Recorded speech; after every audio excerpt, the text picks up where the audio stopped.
Hello dear students, welcome to our YouTube channel Medico Nursing classes.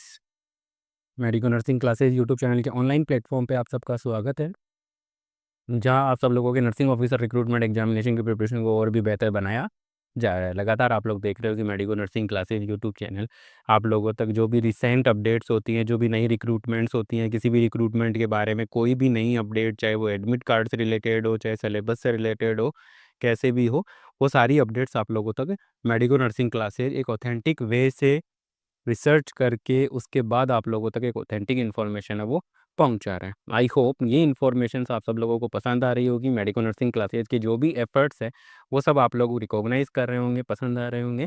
Please do consider like, share and subscribe. Medico nursing classes YouTube channel को ज़्यादा से ज़्यादा लोगों तक share कीजिए, ताकि चैनल की ग्रोथ हो, हमें एक मोटिवेशन मिले कि हम लोग आप लोगों तक जो भी नए रिक्रूटमेंट अपडेट्स होते हैं, साथ ही साथ जो क्लासें हैं वो रेगुलर बेसिस पे हम लोग आप लोगों तक पहुंचा पाएँ। तो आज का हमारा ये वीडियो होने वाला है एक रिसेंट अपडेट के बारे में, जो कि एम्स न्यू दिल्ली से आया है। एम्स न्यू दिल्ली ने कॉमन रिक्रूटमेंट एग्जामिनेशन सेक्शन के थ्रू 2025 में सीआरई एम्स है उसके लिए नोटिफिकेशन इन्होंने जारी किया है, जिसके अंदर कुछ नर्सिंग ऑफिसर रिक्रूटमेंट एग्जामिनेशन है आई है। देखा जाए तो सीआरई एक बहुत बड़ा रिक्रूटमेंट फेस्टिवल सा ही होता है एम्स के अंदर, बट इसमें हम लोग आज इस वीडियो में फोकस करेंगे सिर्फ और सिर्फ हमारे नर्सिंग सेक्शन में। तो आज का हमारा ये वीडियो होने वाला है वो होने वाला है सीआरई एम्स की जो अपडेट आई है, सीआरई एम्स की जो अपडेट है हमारी, उसके बारे में ये हमारा ये वीडियो होने वाला है। तो देखिए, स्टार्ट करते हैं। एडवर्टाइज इसके नोटिस एडवर्टाइजमेंट नंबर देख लो यहाँ पर, इसका जो नोटिस नंबर है वो है इसका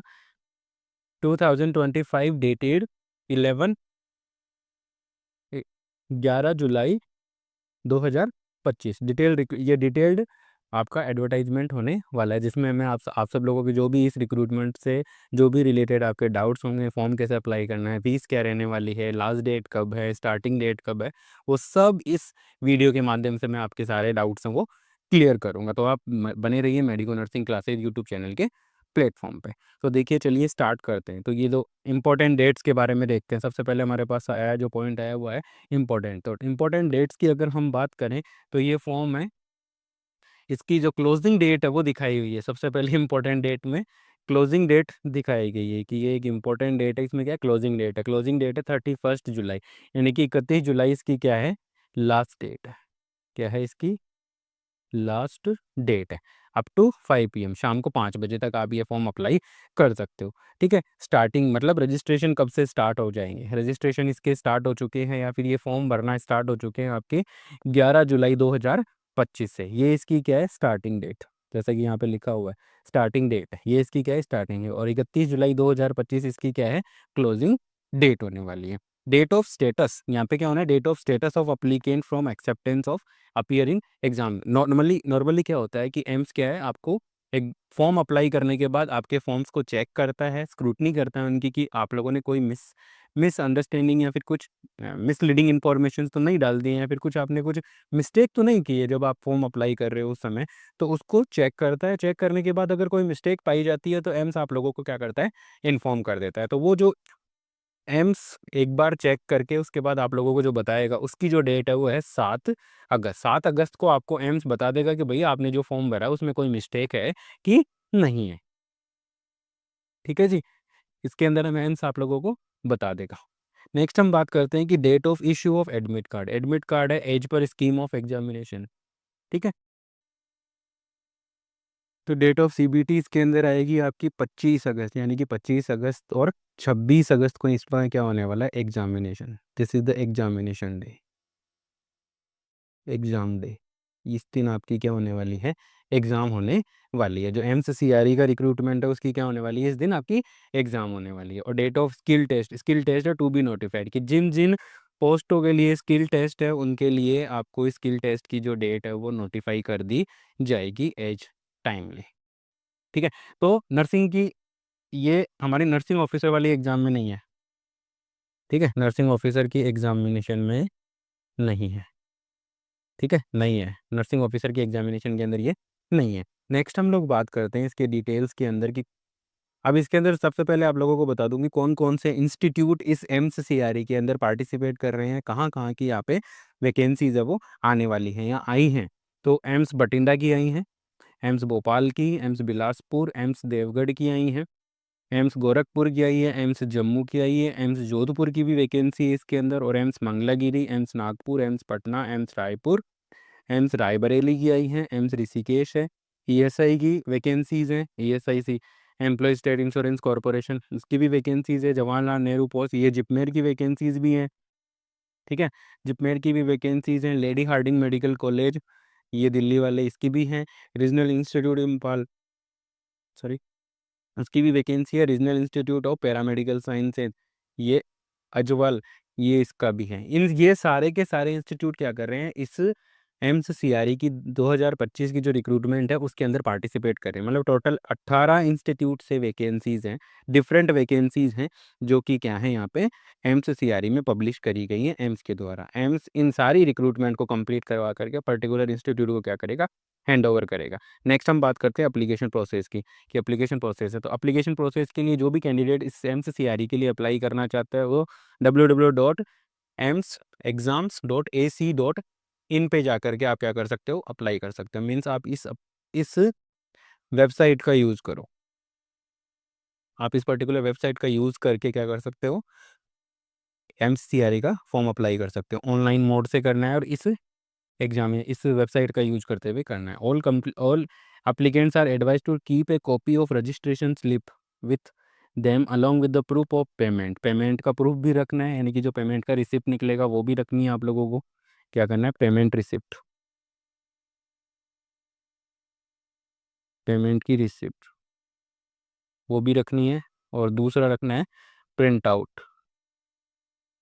print out of application form, print out of application form, आपको एप्लीकेशन फॉर्म का प्रिंट आउट भी रखना है, ठीक है। ये एम्स ने आपको पहले ही बता दिया। उसके बाद है कि all candidate must ensure the image, photo, signature and thumb impression according to the जो एम्स के रूल एंड रेगुलेशंस है। जब आप फॉर्म अप्लाई करोगे तो उसके अंदर आप लोगों को दिखा दिए जाएंगे कि फ़ोटो का साइज़ क्या रहना चाहिए, डीपी क्या रहना चाहिए, ठीक है, वो बैकग्राउंड क्या रहना चाहिए, वो सब आप लोगों को बता दिया जाएगा जब आप लोग फॉर्म अप्लाई करोगे। थंब इम्प्रेशन में भी सेम यही रहेगा और आपके सिग्नेचर में भी यही रहेगा। तो ये पूरी गाइडलाइन के अकॉर्डिंग आपको फॉलो करना है, ये इंपॉर्टेंट है। पूरी गाइडलाइन के अकॉर्डिंग आपको क्या करना है, थंब इम्प्रेशन, फोटो और सिग्नेचर है उनको क्या करना है, अपलोड करना है। बिकॉज जो मोस्टली जो फॉर्म रिजेक्ट होते हैं एम्स के द्वारा वो इन्हीं तीनों गलतियों की वजह से होते हैं, क्योंकि डिटेल्स में तो कोई गलती है वो बाई मिस्टेक होती है, बट इनके अंदर इनके अंदर क्या होता है, जो गलती है वो ज़्यादा होने के चांसेस होते हैं, ठीक है। Choice and preference, choice and preference की बात करें तो चॉइस एंड प्रेफरेंस की बात है तो जब आप क्वालिफाइड हो जाओगे, जब आपका फाइनल सिलेक्शन होगा उस समय आप लोगों से क्या किया जाएगा, चॉइस भरवाई जाएगी। एक्सपीरियंस सर्टिफिकेट, अगर किसी भी रिक्रूटमेंट एग्जामिनेशन के एडवर्टाइजमेंट के टाइम पे अगर आप लोगों से कोई एक्सपीरियंस मांगा है, अभी हम बात करेंगे कि क्वालिफिकेशंस के अंदर हम बात कर लेंगे कि अगर कहीं पर भी आप लोगों से कोई एक्सपीरियंस सर्टिफिकेट मांगा है तो वो एक्सपीरियंस सर्टिफिकेट है वो भी ज़रूरी है, ठीक है। नेक्स्ट मैंने नो ऑब्जेक्शन सर्टिफिकेट की, जो भी एम्प्लॉय जो अभी करंटली जॉब कर रहा है वो अगर इस फॉर्म के थ्रू किसी भी पोस्ट के लिए अप्लाई करना चाहता है तो उसके लिए क्या होगा, नो ऑब्जेक्शन सर्टिफिकेट होना जरूरी है। अब हम बात करते हैं एज रिलैक्सेशन की।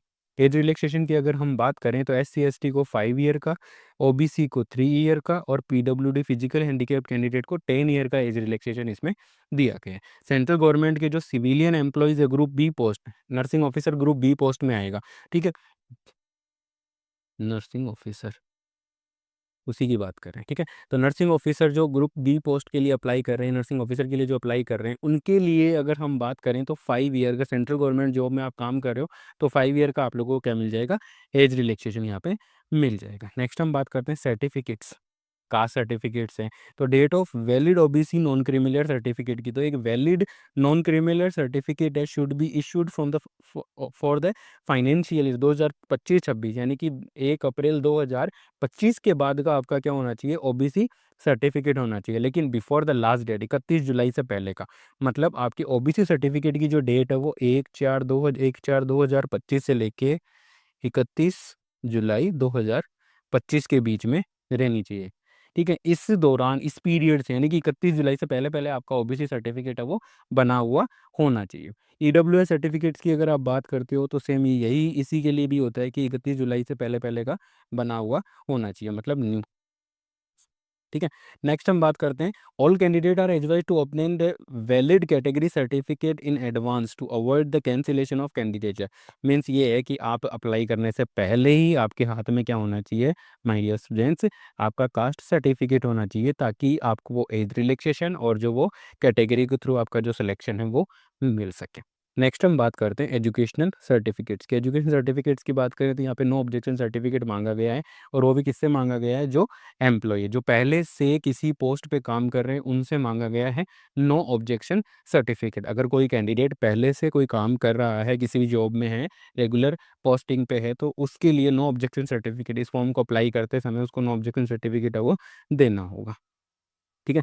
नेक्स्ट हम लोग बात करते हैं एप्लीकेशन फ़ीस की। नेक्स्ट हम लोग बात करते हैं एप्लीकेशन फ़ीस की। फालतू में इस वीडियो को मैं ज़्यादा लंबा नहीं खींचूंगा, क्योंकि आपको बहुत बार ये वीडियो एक्सप्लेन किया हुआ है, तो आपको पता है कौन कौन से टर्म एंड कंडीशंस होते हैं। तो बस एक ओवरव्यू मैं आप लोगों को इस वीडियो के थ्रू देना चाहूँगा। तो जनरल ओबीसी कैंडिडेट के लिए 3000 रुपये हैं, SC ST और EWS के लिए 2400 रुपये हैं, और फिजिकली हैंडीकेप्ड कैंडिडेट के लिए कोई फीस यहाँ पे नहीं है।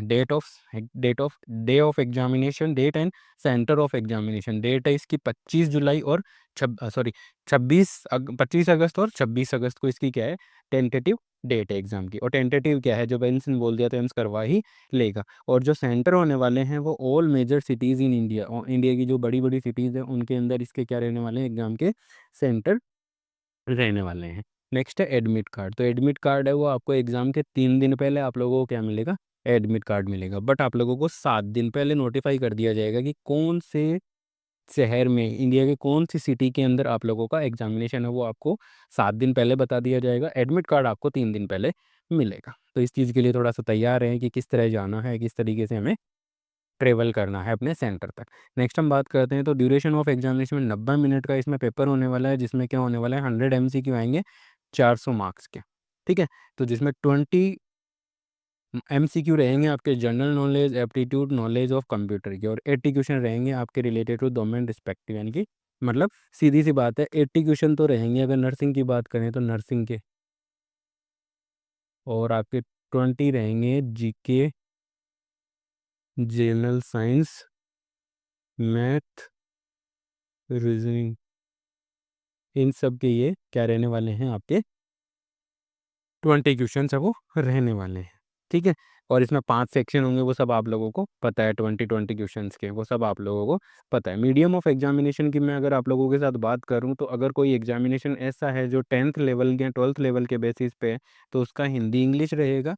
और फॉर ऑल ग्रुप, बाकी जो बचे हुए हैं उनके लिए रहेगा medium of examination will be English, और मीडियम ऑफ एग्जामिनेशन क्या रहने वाला है, इंग्लिश रहने वाला है। तो नर्सिंग एक ग्रेजुएशन लेवल का, और अगर 12th लेवल की बात करें तो इसमें क्या रहने वाले हैं, हिंदी और इंग्लिश दोनों मिल जाएंगे आप लोगों को। ठीक है।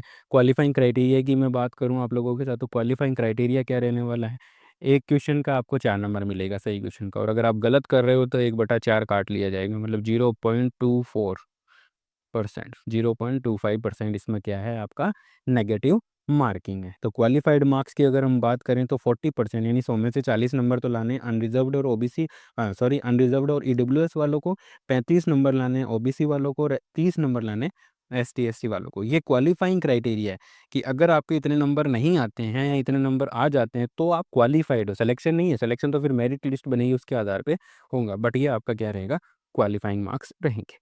नेक्स्ट हम लोग बात करते हैं कौन कौन सी इसके अंदर पोस्टें हैं। तो कौन कौन सी पोस्टों की अगर हम बात करें, तो सबसे पहले हम बात करते हैं हमारे हमारे काम की जो पोस्ट है उसकी बात कर लेते हैं हम।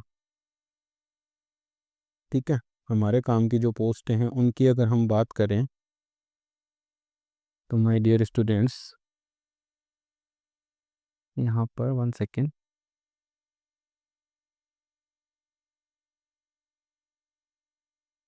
यहाँ पर नर्सिंग सर्च करते हैं।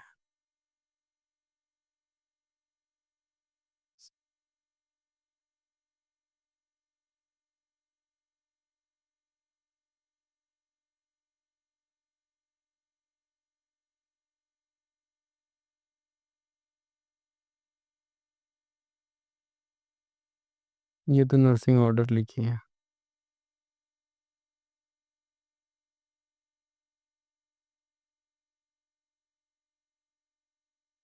ये देखिए, यहाँ पर इस रिक्रूटमेंट में जो वैकेंसीज आई हैं वो आई हैं आपकी एक्सिलरी नर्स और senior nursing officer staff nurse grade first की। नर्सिंग ऑफिसर ग्रेड सेकंड की कोई वैकेंसी नहीं है इसके अंदर। ठीक है, तो एएनएम के बारे में हम लोग बात नहीं कर रहे हैं, हम बात करेंगे सबसे पहले senior nursing officer AIIMS Bathinda के लिए। एम्स बठिंडा के लिए पे लेवल इसका रहने वाला है 8 रहने वाला है। क्वालिफिकेशन की बात करें तो एज यूजुअल बीएससी नर्सिंग होना चाहिए। ठीक है, पोस्ट बेसिक नर्सिंग हो सकते हो आप।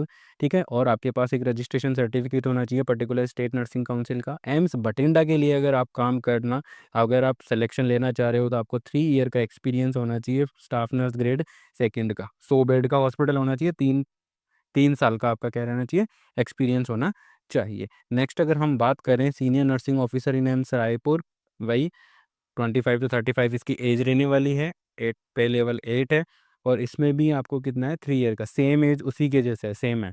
ठीक है, senior nursing officer AIIMS Raebareli, उसके लिए भी पे लेवल 8 है, सेम इसके लिए भी आपको 3 ईयर का एक्सपीरियंस मांगा गया है। ठीक है, और ability to use computer experience application spreadsheet et cetera presentation, इनके आपको कंप्यूटर का नॉलेज भी होना चाहिए। तो ये सेम आप लोगों के सेम है, अभी तक ये सेम चल रहा है। एम्स पटना की बात करते हैं, सीनियर नर्सिंग ऑफिसर की वैकेंसी है एम्स पटना के अंदर बिटवीन, ये एज है इसके अंदर 21 to 35। इसमें एज में थोड़ा सा नहीं, सेम है, एज में थोड़ा सा बढ़ाया गया है। तो बीएससी नर्सिंग हो सकते हो आप, पोस्ट बेसिक नर्सिंग हो सकते हो 2 ईयर का। ठीक है, रजिस्टर्ड होने चाहिए, साथ के साथ आपको 3 ईयर का एक्सपीरियंस होना चाहिए। मीन्स कि एम्स में अगर आप फर्स्ट ग्रेड नर्स लगना चाहते हो तो आपको 3 साल का एक्सपीरियंस होना जरूरी है। बात करते हैं एम्स गोरखपुर, 21 से 35 साल, इसमें पे लेवल 8 रहने वाला है। वही 3 ईयर का इसमें एक्सपीरियंस मांग लिया है। ठीक है, तो ये सारी की सारी जो पोस्टें हैं, 6 जगह पोस्टें आई हैं आपकी। कहाँ कहाँ आई हैं, एक तो आई है senior nursing officer in AIIMS Bathinda, AIIMS Raipur और एम्स रायबरेली, एम्स पटना और एम्स गोरखपुर के अंदर वैकेंसीज आई हैं। तो यहाँ पर आप लोगों को अगर आप अप्लाई करना चाहते हो तो आप लोग बीएससी नर्सिंग या पोस्ट बेसिक होने चाहिए, साथ में रजिस्टर्ड होने चाहिए, साथ के साथ आपको 3 साल का एक्सपीरियंस भी होना जरूरी है। 3 साल का क्या होना चाहिए, आप लोगों को एक्सपीरियंस भी होना चाहिए। तो ये भी यहाँ पर ज़रूरी है, वो मांगा गया है आप लोगों से कि यहाँ तक आप लोगों के पास होनी चाहिए। ठीक है, तो नेक्स्ट हम बात करते हैं माय डियर स्टूडेंट्स, अपने पोस्टों की बात करते हैं कि कहाँ कितनी पोस्टें आई हैं। तो ये तो थी यहाँ पर एएनएम की पोस्टें थी, उनके बारे में हम कोई डिस्कशन नहीं करेंगे। ठीक है, senior nursing officer AIIMS Bathinda के अंदर है आपकी टोटल 1-2 पोस्टें आई हैं। टोटल 2 पोस्टें आई, जिसमें से एक पोस्ट तो है अनरिजर्व्ड की, एक है ओबीसी की।